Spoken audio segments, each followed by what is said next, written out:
In this video, I'll go over some exercises and stretches that you can do. So it'll be like a Simon says, thread the needle. So we'll do thread the needle as the first stretch. And then as we go through thread the needle, you'll see different variations you can do with this particular stretch. But all in all, it's getting between the shoulder blades, posterior deltoid, behind the back and the shoulders, which is really good in the morning, feels really good in the morning. After threading the needle, Simon says go right into cat-cow. So get yourself into a flat tabletop and go right into cat-cow with 5 to 10 breaths and movements with cat-cow, making sure the breath is aligned with the movement. Once you're done with cat-cow, you can walk your hands forward and go into a downward dog. Not official downward dog, just walk the heels out, stretching the calves, the posterior chain of muscles behind the legs. You can go into a bend too with your legs, a squat, and then go back into downward dog if you'd like. Another variation just to kind of go front and back. So bringing the hips forward into upward dog or a high plank, and then pushing back into downward dog. So high plank, downward dog, and do that a few times with breathing in and exhaling as well. And then go into child's pose, stretching out the back and just kind of relaxing, stretching out the back muscles. From there, you can go into a body squat and just kind of rotate your body sideways and then go into a gorilla walk. So now you're kind of squatting and walking at the same time, but in your gorilla walk, take your time. I know in the video it looks fast, but I'm really going slow with this walk. Hand, foot, hand, foot. From there, a few Hindu squats with my hands on the floor, and then shaking it out. Again, I felt some tension in the shoulders, so I decided to do a little more stretching before going into the next exercise. You can do a few shoulder rolls, work the elbow joints and the wrist joints. After working the joints a little bit, you can go back into your next animal movement. Today I chose inchworm. So walking out into a plank, you can go into a push-up or in this case a Spider-Man push-up or a Spider-Man plank. If you don't have a lot of space, walk the hands back towards the feet and then the toes back into a high plank. So walk the hands back towards the feet and then walk the toes back into a high plank. When you're doing the inchworm, you can also just incorporate a push-up. It's another great way to get some blood flow and increase more stress to the upper body, chest area, and warm up the body.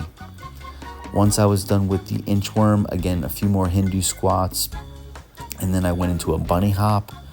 Bunny hop is just pumping blood through the body.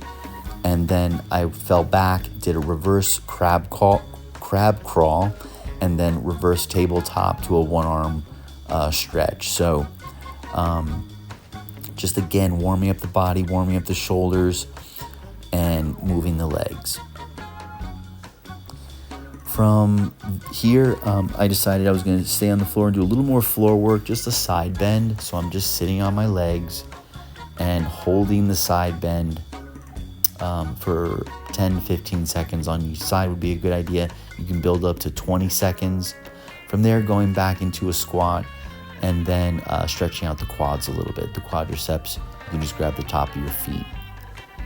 From there, I went into my next stretch, which was a lunge, but I'm bringing the hands on the inside of that front leg and then bringing the closest arm to that leg, that elbow down to the ground, to get some rotation and a deeper stretch. And then I'll reverse that movement by bringing the other arm around and rotating the other way.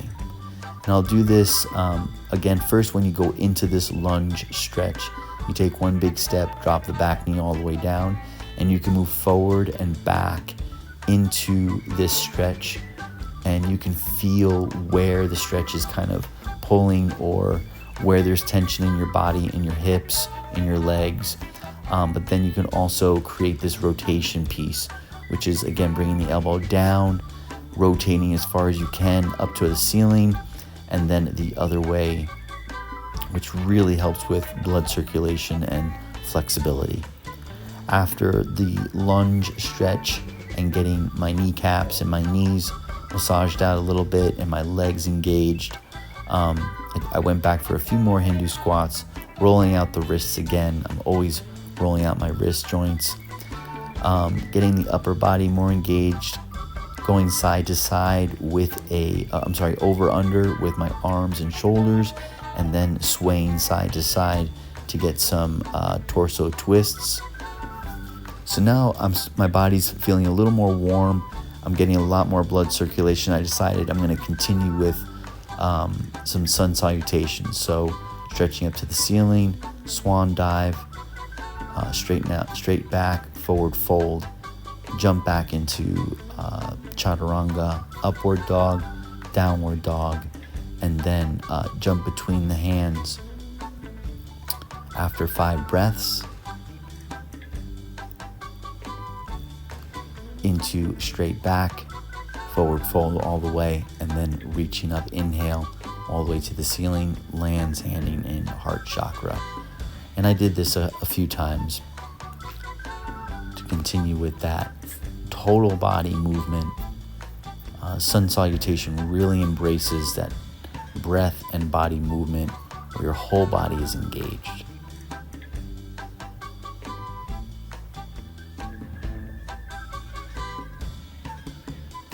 Here I was holding upward dog for 5 breaths and then going into downward dog. You can alternate or change the amount of breaths that you take for upward dog and downward dog. That's totally up to you. But sun salutations are a great way to get the whole body engaged in the morning and start your day.